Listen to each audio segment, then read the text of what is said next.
छत्तीसगढ़ के नारायणपुर में फुटबॉल का महाकुंभ होने वाला है, जहां कई प्रदेश के खिलाड़ी यहां पर आके अपना शिरकत दिखाने वाले हैं।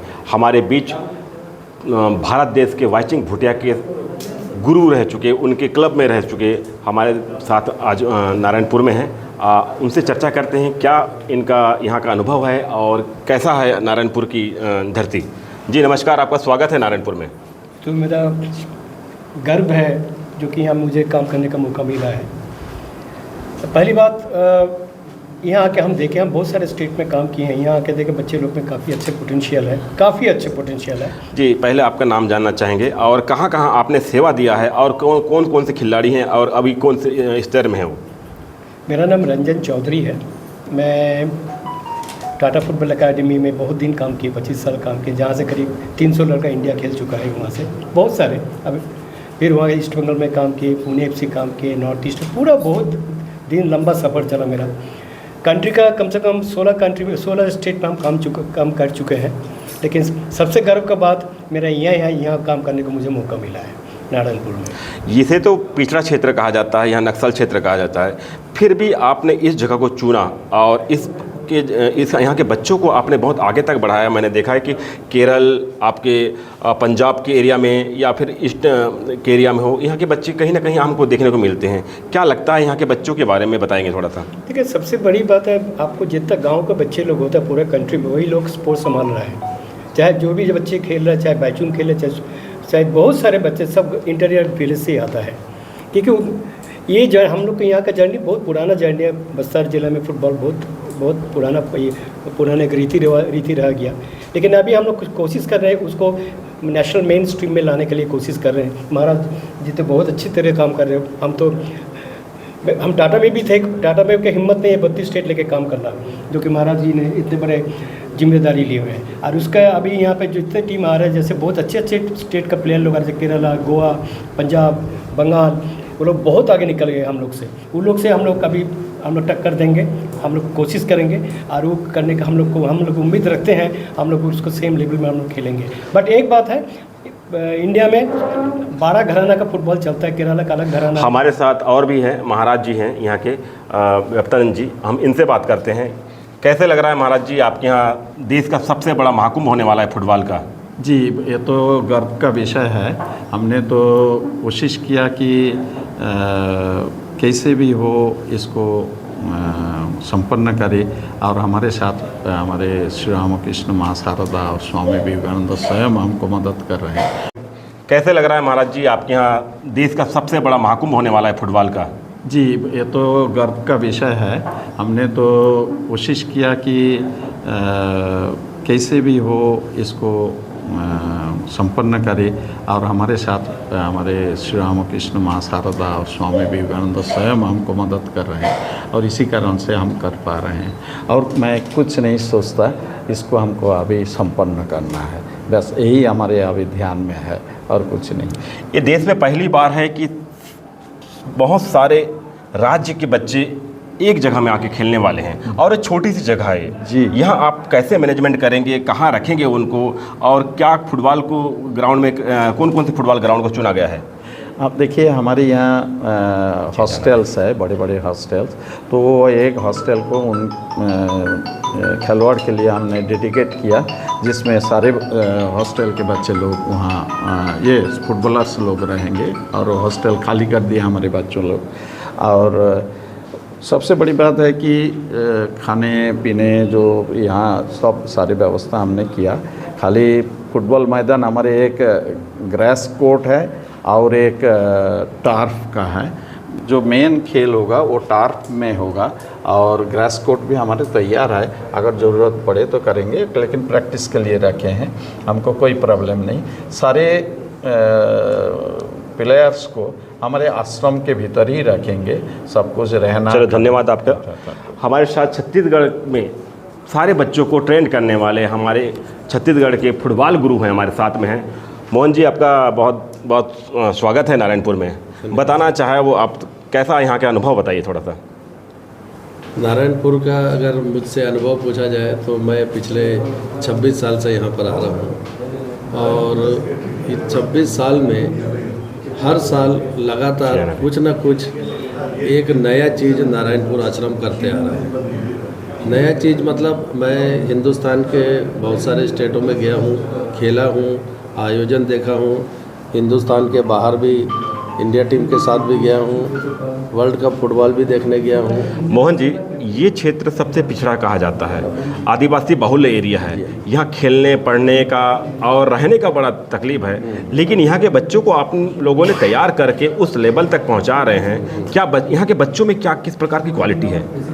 यहाँ के बच्चों का जो सबसे बड़ा जो क्वालिटी है, एक यहाँ के बच्चों का इनबॉर्न आप बोल सकते हैं स्ट्रेंथ अच्छा है, स्टेमिना अच्छा है, लेकिन सुविधाओं के अभाव के कारण ये बच्चे आगे नहीं आ पा रहे थे। आगे नहीं आ पा रहे मतलब यहाँ पर खेल हो रहा है, आप गांव-गांव में खेल रहे हैं, लेकिन मेन लाइन में जिनको जहाँ पर आके खेलना है वो जगह नहीं मिल पा रहा है। तो नारायणपुर आश्रम ने एक एकेडमी स्थापित किया यहाँ पर। और वो चीज़ मतलब मैं हिंदुस्तान के बहुत सारे स्टेटों में गया हूँ, खेला हूँ, आयोजन देखा हूँ।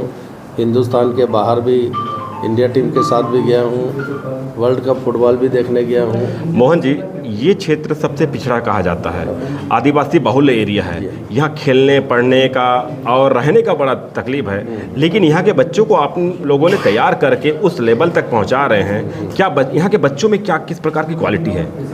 यहाँ के बच्चों का जो सबसे बड़ा जो क्वालिटी है, एक यहाँ के बच्चों का इनबॉर्न आप बोल सकते हैं स्ट्रेंथ अच्छा है, स्टेमिना अच्छा है, लेकिन सुविधाओं के अभाव के कारण ये बच्चे आगे नहीं आ पा रहे थे। आगे नहीं आ पा रहे मतलब यहाँ पर खेल हो रहा है, आप गांव-गांव में खेल रहे हैं, लेकिन मेन लाइन में जिनको जहाँ पर आके खेलना है वो जगह नहीं मिल पा रहा है। तो नारायणपुर आश्रम ने एक एकेडमी स्थापित किया यहाँ पर। और बाजूबाड़ के अलावा छत्तीसगढ़ के जो भी टैलेंटेड प्लेयर हैं उनको यहाँ पर रखकर वो कोचिंग भी दे रहे हैं और उनको आगे बढ़ाने के लिए प्रयास भी कर रहे हैं, जिसका परिणाम ये है कि इस नारायणपुर आश्रम का एक बच्चा भारतीय स्कूल टीम में भी खेला है। और अभी हमारे यहाँ का एक बच्चा क्या बोलते हैं ईस्ट बंगाल फुटबॉल क्लब से खेल रहा है, जो इंडिया के माने हुए टीमें हैं। इसके अलावा और भी बच्चे हैं जो मोहन बागान में खेल रहे हैं, छत्तीसगढ़ के प्लेयर आपका चेन्नई FC में खेल रहे हैं। तो ये सब का नतीजा यही है कि जो हम लोग काम कर रहे हैं, ज़रूर ये है कि हम लोग का पिछड़ा स्टेट है और हम लोग धीरे धीरे करके आगे आ रहे हैं। आज हिंदुस्तान के मानचित्र में नारायणपुर का नाम सब जगह फैल गया है और सब लोग नारायणपुर को मानने लगे हैं कि इस तरीके का एक इंफ्रास्ट्रक्चर हिंदुस्तान में आपको कहीं नहीं मिलेगा। चलिए, बहुत बहुत शुक्रिया आप लोग का। देखते हैं नारायणपुर में होने वाले महाकुंभ को नारायणपुर के बच्चों कहाँ तक पहुँच पाते हैं, छत्तीसगढ़ के बच्चे कहाँ तक पहुँच पाते हैं और नेशनल लेवल के बच्चे के साथ इनका कैसा मुकाबला रहेगा। नारायणपुर से बिंदेश पात्र, एशियन न्यूज।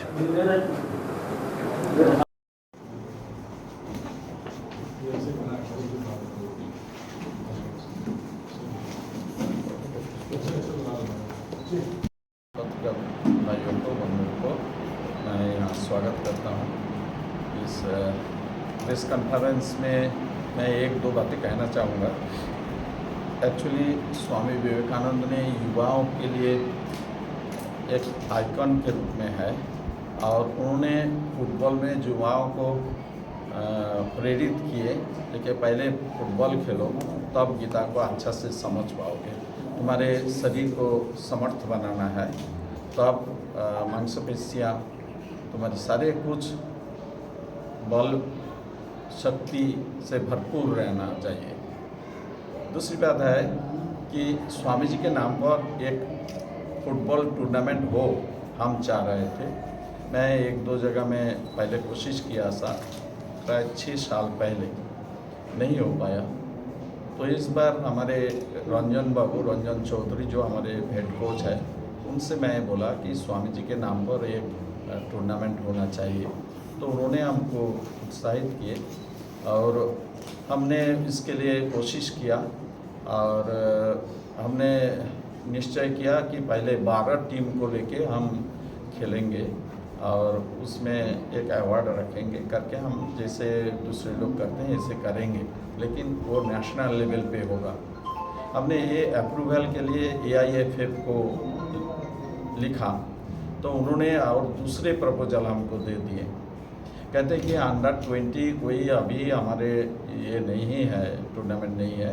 इस टूर्नामेंट को ऑल इंडिया लेवल पे स्वामी जी के नाम पर किया जाए। तो हमने उसमें राजी हो गए हैं और इतना बड़ा प्रोग्राम हो जाएगा हमको भी ये नहीं था। टोटल 32 टीम भाग ले रही है। 32 टीम में 28 राज्य जो है, एक राज्य छोड़ के 27 राज्य भाग ले रहे हैं। 27 राज्यों मतलब नागालैंड को छोड़ के बाकी 27 राज्यों भाग ले रहे हैं। बाकी जो यूनियन टेरिटोरीज है, जो केंद्र शासित राज्य है, उसमें से 8 है, 8 में से 5 यहाँ भाग ले रहे हैं। ऐसे 32 टीमें आ रही है। ये बहुत बड़ा एक प्रोग्राम, इसको करने के पीछे हम क्यों इसमें उत्साहित हो गए। पहले ये था कि ये ऐसे नारायणपुर ऐसे एक जगह है जहाँ भारत के कहीं क्यों रायपुर के भी लोग आने में कतराते हैं। नारायणपुर का नाम सुनते ही वो लोग ये हो जाते बाबा नारायणपुर क्यों जाऊँ, सोचते हैं कि नारायणपुर जाने से हमको विपद है, मुश्किल है। हमने ये 2013 में एक ऑल इंडिया लेवल पे एक कॉन्फ्रेंस किया था, यूथ कॉन्फ्रेंस। उसमें 22 राज्यों ने भाग लिया था। 4,500 डेलीगेट्स आए थे, सब युवाओं के लिए। स्वामी जी युवाओं के प्रतीक है, इसीलिए युवाओं को हमने बुलाया था और 4,500 आए थे। उस समय वो जो झीरम घाटी का जो घटना, उसके 8-10 रोज पहले ही झीरम घाटी का घटना हो गया था, इसलिए सब लोग डर गए थे। बोल रहे थे हम जाएंगे, इससे घटना है। हम बोले हम तो मर गए, हम तो भूत होके हैं। तो उसके बाद सब आए। जो भी हम 5,000 को बुलाया था, एक्सपेक्ट किया था 5,000 आएंगे, उसके जगह में 4,500 लोग आए थे और 22 स्टेट्स से भाग लिए थे। तो वो हो जाने के बाद हमें एक मन में साहस हुआ कि हम ऐसे एक व्यवस्था को ऑर्गेनाइज कर सकते हैं। तो इसीलिए AIFF का जो प्रपोजल था उसमें हमने हाँ कर दिया, ठीक है हम करेंगे। तो इसको भी 4 फेज में हम कर रहे हैं। 8 टीमें पहले आएंगी, आके खेल के लौट जाएंगे, फिर 8 टीम आएंगे, फिर 8 टीम आएंगे। इसमें क्वार्टर फाइनल तक पूरा मैच हो जाएगा। क्वार्टर फाइनल में जो टीम सेमीफाइनल के लिए उठेगा वो 4 टीम को हमको रखना पड़ेगा।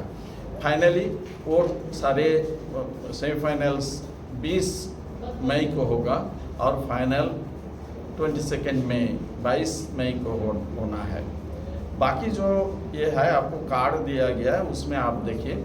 दूसरी बात हमारा ये था कि हमारे बस्तर इतना बड़ा एक डिवीज़न है जो केरल राज्य से भी बड़ा है। तो ऐसे एक राज्य में कुछ नहीं कर पा रहे हैं। क्यों? ये केरल राज्य अभी फुटबॉल में राज करते हैं भारत में। आज जाइए कहीं भी केरल के प्लेयर खेल रहे हैं। मणिपुर छोटा एक जगह है, कहीं भी आप जाइए मणिपुर का प्लेयर खेल रहे हैं। हमारे बस्तर के बच्चे क्यों नहीं जाएंगे? हम इसी ऐसे बच्चे को और भी उत्साहित करने के लिए हमने इतना किया, जो माने दुस्साहस बोल सकते हैं। हमने दुस्साहस किया, जो हमने टर्फ बनाया करीब 4.5 से 5 करोड़ रुपया के लागत से वो हम कराए। किसके लिए? केवल मात्र बस्तर के बच्चों के लिए। बस्तर के बच्चों को हमको आगे ले जाना है सारे खेल में, केवल फुटबॉल नहीं, volleyball, basketball, table tennis, badminton, सारे खेल, जिम्नास्टिक, सारे खेल में हम उनको आगे, तीरंदाजी, सब में, एथलेटिक्स, सब में बड़े बड़े कोच लाके हम उनको तैयार कर रहे हैं ताकि हम बस्तर से बच्चों को हमारे भारत के खेल में योगदान के लिए हम दे पाए। कोई इनामी राशि भी है क्या इस पे? जी, कोई राशि भी, इनामी राशि है इसमें? और नहीं, ये जो इसमें राशि नहीं, इसमें काप है। ये स्वामी विवेकानंद के नाम पर एक रोलिंग ये होगा, क्या बोले, काप ट्रॉफी, वो ट्रॉफी है। ट्रॉफी का फोटो देखिए दिया गया है, ये सामने है, ये सामने ये ट्रॉफी रहेगा। ये करीब 2.5 फीट ऊंचा होगा, ये सॉलिड ये होगा, ये रोलिंग ट्रॉफी होगा।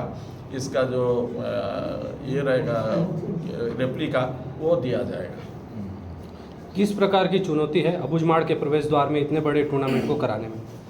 चुनौती मेन जो है बहुत दूर पड़ जाता है, कोई भी विमानतल हो या रेलवे स्टेशन हो बहुत दूर पड़ जाता है, इसलिए थोड़ा बाहर के टीमों को आने में मुश्किल है। और हमारे यहाँ हम लोग को जो चुनौती हम कहेंगे तो चुनौती है, और साहसपूर्वक हम आगे जाएंगे तो कोई चुनौती नहीं है। कोई भी चुनौती मनुष्य के सामने नहीं होता है, अगर वो इच्छा शक्ति प्रबल हो और साहसी हो, तो साहसी और इच्छा शक्ति, दृढ़ इच्छा शक्ति संपन्न कोई भी व्यक्ति कुछ भी कर सकते हैं। अब तक कितने टीम पहुंच पाया है यहाँ पर?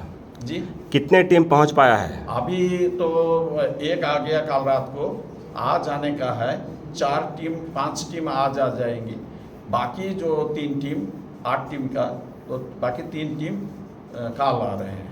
राष्ट्रीय स्तर की टीमें यहाँ पर आ रही है, क्या इसके लिए जिला प्रशासन से किसी प्रकार के आप लोगों को सहयोग मिल रहा है क्या, उनके रखरखाव को लेकर? अभी तो इलेक्शन पीरियड है, इसीलिए थोड़ा उनको भी मैं नहीं बोल पा रहा हूँ। हम भेजे थे कल कलेक्टर साहब के पास, बाकी जो है हम तो कर रहे हैं। और ये में खेलो इंडिया में भी हमने कोशिश किया, और राज्य की जो क्रीड़ा दफ्तर है उसमें भी हमने बोला, जो भी है बाद में देखेंगे, लेकिन हम तो जब कूद गए हैं, हमको ये फिनिश करना है। अबुझमाड़ के बच्चों की उनकी जो प्रतिभा है उसको निखार कर थोड़ा सा देश दुनिया के सामने लाने के लिए और किस प्रकार से बच्चों को तैयार किया जा रहा है? देखिए, एकेडमिक करियर में तो हम कर ही रहे हैं। एकेडमिक करियर मतलब पढ़ाई, अभी हमारे बस ये अबुझमाड़िया बच्ची IIT पढ़ रहे हैं, हमारे बच्चे DSP बना और भी सब बड़े बड़े पद पर गए, और CGPSC करके जा रहे हैं। अभी बच्चे मेडिकल में भी गए, लास्ट ईयर में 2 बच्चे मेडिकल में गए। तो ये सारे तो हमारे उपलब्धियां तो हो रही है, लेकिन हम केवल एकेडमिक नहीं, दूसरे की ओर भी हम ले जाना चाहते हैं। जैसे कि हमारे ये में भी देखिए ITI जो है, ITI में ये छत्तीसगढ़ में 4 पद निकला था ये के लिए कंप्यूटर ये में, तो चारों पद हमारे बच्चों ने अधिकार कर लिए। तो मतलब है हमारे बच्चों के लिए एक मौका है जो अपने को प्रमाणित करने के लिए, खेल में भी, म्यूजिक में भी। हमारे बहुत सारे बच्चे अभी खैरागढ़ में पढ़ रहे हैं, हमारे खेल में बहुत सारी जगह में अभी जो फिजिकल एजुकेशन करके आए BPED, बहुत सारे बच्चे महाराष्ट्र से कर रहे हैं। तो ऐसे करके हम बच्चे को केवल एक ही एवेन्यूज़ नहीं, हम भिन्न भिन्न एवेन्यूज़ में उनको ले जाना चाहते हैं। और ये भी हम जानते हैं कि एक रोज़ आएगा सरकार नौकरी जो है वो नहीं दे पाएंगे, क्यों नहीं, एक सैचुरेशन पर आ जाएगा। जो आप सैचुरेशन आ जाएगा तो ये बच्चे करेंगे क्या, तो वो कहेंगे हम पढ़े क्यों, ये प्रश्न उठेगा। इसीलिए अल्टरनेटिव उनको कुछ देना है ताकि वो रोजी रोटी वो अपने अर्जन कर सके। ये इसी कारण से हम उनको ये सब दिशा दिखाने के लिए कोशिश कर रहे हैं। और बड़े बड़े कोच, अभी एथलेटिक्स के बहुत बड़े कोच को भी हमने लाया, फुटबॉल में लाया, कुछ रोज भली ये वो तीरंदाजी का